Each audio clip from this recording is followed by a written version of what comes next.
sobre um assunto bastante sério. É um dos braços, né, que a besta utiliza muito hoje em dia e vai usar cada vez mais, e que está entrando no meio do povo de Deus. Não sei se é por falta de percepção ou se é por falta de aprofundamento na palavra do Senhor. Eu acredito que quando a gente se aprofunda na palavra de Deus, as coisas que não condizem com o que está dentro da palavra, elas tendem a morrer dentro de nós. Então, eu vou falar sobre o assunto da imortalidade da alma, que é algo bastante visível hoje no meio do povo de Deus, né? As pessoas chorando, chorando por pessoas que já partiram, né? Isso não quer dizer que eu não me importe com a dor do outro, né? Mas dores que já deveriam estar amortecidas, que já deveriam estar consoladas pelo Espírito Santo de Deus, né? E atitudes que demonstram que essas pessoas, elas estão sim, né? Com essa questão da imortalidade da alma muito forte dentro de si. Ou seja, é como se essa pessoa não tivesse uma real esperança de reencontrar os seus ou de deixar simplesmente esse assunto nas mãos do Senhor. Então, antes de eu começar esse assunto, eu gostaria de contar aqui para vocês como é que Deus me mostrou, né, sobre a questão da imortalidade da alma. Eu já contei aqui no meu testemunho, né, juntamente com meu esposo, a gente deu aqui o primeiro vídeo sobre o nosso testemunho, que o Senhor me chamou ali na minha adolescência, né? A partir dos 12 anos eu comecei a ler o Novo Testamento, mas a minha história com Deus, ela começa antes disso. Deus mostra para mim os seus testamentos, mas isso é depois, né? Então, assim, eu tinha um irmão, né? E esse meu irmão, eu era muito apegada a ele, na questão que eu gostava demais do meu irmão, demais, né? Ele era uma fonte de alegria, assim, ele era bastante alegre, né? Era um menino muito bondoso, muito legal, né? Um filho, assim, que a mãe, né? Que as mães diriam assim, é um filho exemplar, né? E de fato, meu irmão, ele era realmente um menino, né? Porque ele morreu na sua adolescência, né? Então ele era um menino que trabalhava, né? Ele era um menino bastante educado, né? Ele era um irmãozão, brigava muito com a minha irmã, né? Eles dois arengavam bastante, né? Eles tinham quase a mesma idade e eu era mais nova, né, do que eles. E eu era muito apegada a ele, sabe? Como eu convivia mais com a minha irmã, né? E ela era mais temperamental, né? Um temperamento bastante forte. Então, quando ele chegava, ele era assim uma fonte de apaziguamento, né? Era uma fonte assim muito de alegria, né? Então, quando esse meu irmão chegava, era maravilhoso, maravilhoso, né? Então, era muito bom quando ele chegava. Então, pessoal, meu irmão, infelizmente, ele faleceu, né? Ele foi vítima de um atropelamento, né? Todos nós ficamos bastante abalados, né, na época. Minha mãe, claro, né? Toda mãe fica abalada quando perde seu filho, uma mãe que ama, né, seus filhos. Meus irmãos ficaram bastante abalados, né? E, claro, eu também, né? Fiquei bastante abalada. E a minha forma, ela foi muito assintomática, né? Porque como eu era uma criança, que eu não me lembro muito bem da minha idade, acho que eu tinha uns 8 anos, por aí, uns 9, talvez, né? Então, assim, quando ele faleceu, né? As pessoas colocaram ele lá para ser velado, né, na nossa casa, e levaram as crianças para ficar na casa vizinha, e as crianças estavam ali brincando, e eu, né, como era meio precoce, né, eu era meio calada, e as crianças brincando ali. Então a criança perguntou pelo meu irmão. Aí eu disse, eu sei que meu irmão está morto. Eu disse, né, para eles, né, eu sei que meu irmão está morto. Eu estava ciente de que ele era morto, né, as pessoas tentando ali disfarçar, né, que as pessoas têm muito isso de afastar a criança da pessoa que morreu, né, não deixar a criança ver a pessoa que está morta. Isso traz um transtorno bastante grande, né, uma coisa terrível para a criança. E eu fiquei com aquilo, né, porque eu fiquei bastante abalada, né, porque eu não vivenciei aquele momento, porque a gente vê as pessoas sofrendo, as pessoas mais velhas, e a gente também sofre, e a pessoa acha que a criança não sofre. Ora, naquele tempo, minha mãe não tinha o conhecimento que ela tem hoje, né? Então, as pessoas elas tendem a não se importar muito com o sofrimento da criança, né? Acha que é criança, que não está percebendo, só que a criança sente, né? E eu senti esse choque, essa separação. Então, o que que acontece? Passaram-se o tempo, né? Então, uma vez eu tive um sonho. E nesse sonho, eu via, né, ali como se fosse o meu irmão. A gente estava ali num lugar assim, tipo como se fosse assim, eu não posso dizer que era uma floresta, né? Porque não era uma floresta, mas era um lugar que tinha bastante árvores, né? E ali meu irmão, essa imagem, né, fazia assim como se me chamando, né? Me chamando. E então eu olhava assim para aquela pessoa, né? Aí eu me lembrava que meu irmão, ele havia morrido. Então não podia ser meu irmão que estava me chamando, né? Aí engraçado que eu era só uma criança, né? E eu acredito que o Espírito Santo de Deus, ele colocou isso dentro de mim porque eu poderia vir a crer ali na imortalidade da alma, né? Por apego, porque muitas pessoas elas vão a esses lugares, né? Que dizem que está ali, que desceu o espírito do fulano, o espírito do cicrano, que nós sabemos que são espíritos enganadores, né? E essas pessoas, elas são enganadas por causa da sua emoção, por causa do seu desejo, né? De ver ali novamente o seu ente querido. Então, naquele momento, quando aquela pessoa fazia, vem, né? E eu olhei para aquela pessoa e disse, você não é meu irmão está morto. E naquele momento, quando eu falei assim, meu irmão está morto, eu senti como se algo, né, alguém me pegasse e me levantasse para longe daquela pessoa que estava me chamando. Claro que eu entendo hoje que era o Deus, né, que estava dizendo para mim que Ele estava me retirando, né, de qualquer perigo que eu pudesse ali cair. Então, muitas das vezes, quando eu chorava com saudade do meu irmão, eu não dizia, ai meu irmão, queria que você estivesse aqui, né? Ou quando a minha irmã me batia, que ela era bastante temperamental, né? Qualquer coisa, às vezes ela queria descontar na gente, né? Então, quando acontecia isso, que eu chorava, eu me lembrava dele, né? É normal a gente lembrar daquela pessoa, mas eu não dizia, eu queria que você estivesse aqui, não, jamais. Eu acho interessante que eu não conhecia a palavra, mas Deus colocava essa certeza dentro de mim, do meu coração, entendeu? Então, eu sentia a saudade daquela pessoa que apaziguava aqueles momentos, mas eu sabia que ele estava morto e eu jamais iria pedir para ele vir até onde eu estava, né? Porque se algum momento tivesse acontecido isso, Satanás teria se aproveitado e ele teria manifestado algo perto de mim e teria então se aproveitado para me enganar. Mas eu louvo e exalto ao meu Senhor, ao seu Senhor, que Deus jamais deixou Satanás me ludibriar. E eu fico assim pensando, às vezes a pessoa, ela recebeu um estudo bíblico, ela entendeu que não há vida após a morte, mas muitas das vezes ela se comporta como se houvesse, né? Manda beijo para essa pessoa, né? Diz que a pessoa está lá no céu, é uma estrela, né? E são muitas pessoas que eu vejo falando isso. Eu tô com saudade de você, fulano. Sabe? Tudo isso é imortalidade da alma. Às vezes a pessoa pode até estar fazendo isso de forma inocente, ela não sabe. Talvez ela não recebeu um estudo aprofundado. Ou talvez o egoísmo dela é tão grande que às vezes é um egoísmo. Não deixar o outro descansar, a memória do outro descansar. Porque a minha dor tem que ser saciada. Aí eu quero que você esteja aqui porque você sabia fazer isso. Sabe? É não deixar o outro, a memória do outro descansar. Tem que deixar a memória do outro descansar.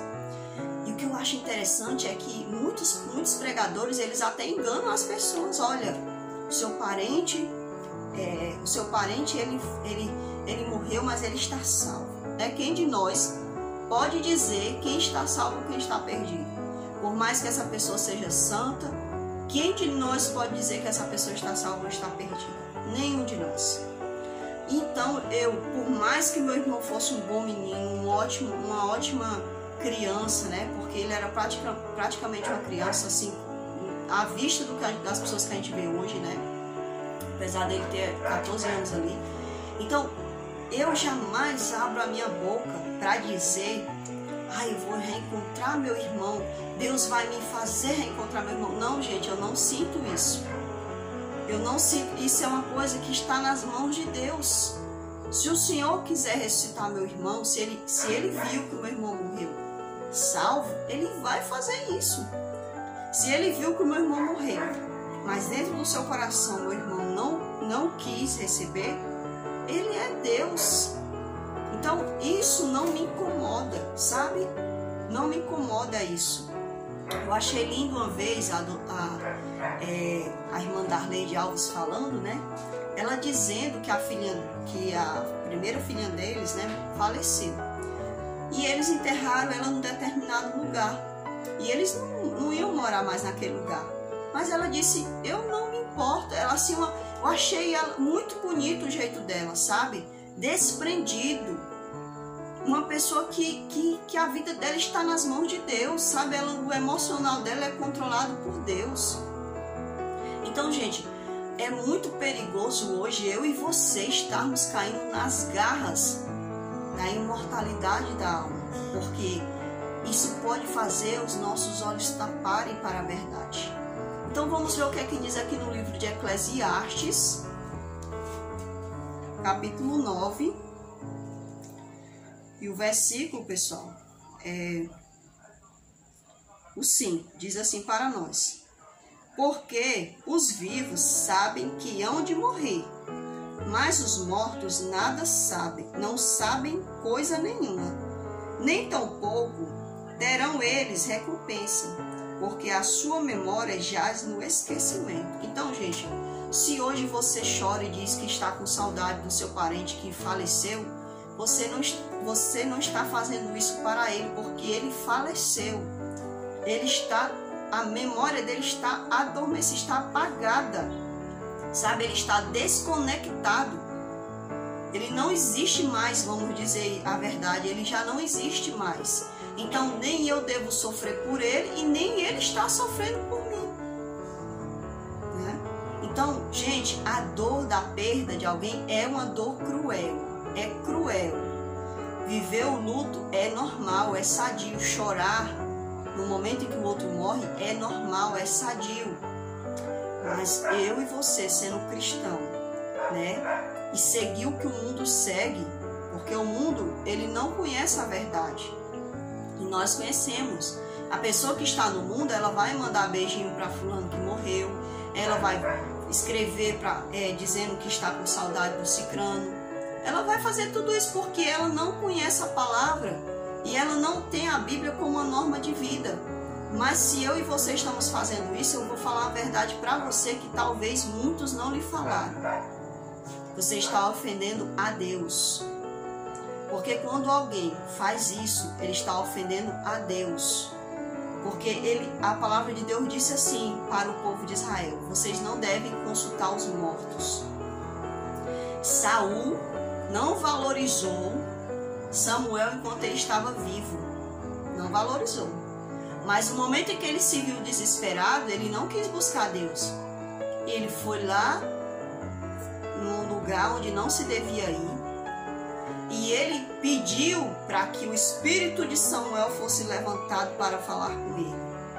Então essa pessoa, ela, mesmo sendo do caminho de Deus, ela foi fazer coisas que desagradavam a Deus, né? Então por que eu estou falando isso hoje? Porque isso aqui é uma coisa muito comum no meio do povo de Deus hoje. Você vai ver isso aqui muito falado no meio do povo de Deus hoje. As pessoas falando como se ele estivesse falando para a pessoa que já está morta. Isso era para ser examinado, né?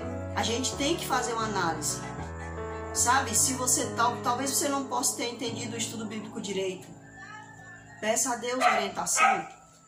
Se você está sendo, se o inimigo ele está fazendo isso com você, fazendo você sentir saudade da pessoa num tempo que não é mais para você sentir, porque todos nós sabemos que o luto ele tem um determinado período. Tem gente que sofre o luto por um tempo a mais, tem gente que termina mais rápido, né? Um luto, gente, chorar, né? Buscar se adaptar com a ausência daquela pessoa é uma coisa, mas você mandar beijos, você dizer, você está aí no céu, aí chega na data do aniversário daquela pessoa, aí diz assim, hoje seria bom, ou então, fulano, você está fazendo tantos anos de idade, a pessoa não está ouvindo, sabe? E outra coisa, quanto mais a gente pratica essas atitudes, mais Satanás vai se apoderar da nossa mente para fazer a gente tombar na nossa fé. Então, o que eu estou lendo aqui não é para você se sentir ofendido, pelo contrário, é para você se analisar. Eu estou fazendo esse vídeo porque esse vídeo ele vai ser visto por muitas pessoas e essas pessoas elas vão fazer uma análise. Se ela perdoa alguém, se ela está seguindo o que o mundo segue, sabe? Dizer assim, eu queria que você estivesse aqui hoje. Gente, pelo amor de Deus, quem morreu está mais feliz do que a gente que está vivo, porque ele está descansando do fardo do mundo, ele não peca mais. Então entenda que você não pode dizer, como eu gostaria que você estivesse aqui. Não podemos falar essas coisas, gente.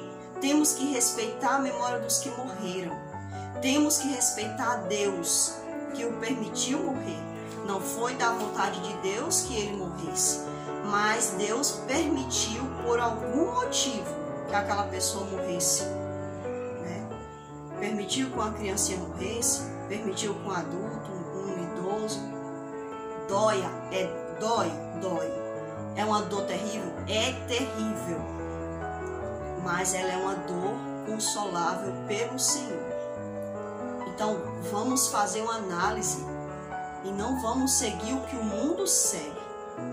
Não vamos desonrar a Deus com as mesmas atitudes que o mundo tem. O mundo é o mundo e eu sou eu. E lembre-se, nós sabemos que a imortalidade da alma é um dos métodos que Satanás vai utilizar para destruir a fé em Jesus Cristo, para destruir a verdadeira doutrina da vida que Jesus ensinou para nós, né? A verdadeira palavra que Jesus ensinou para nós. Se você for ver os filmes que passam, filmes de desenho, a maioria ensina sobre a imortalidade da alma.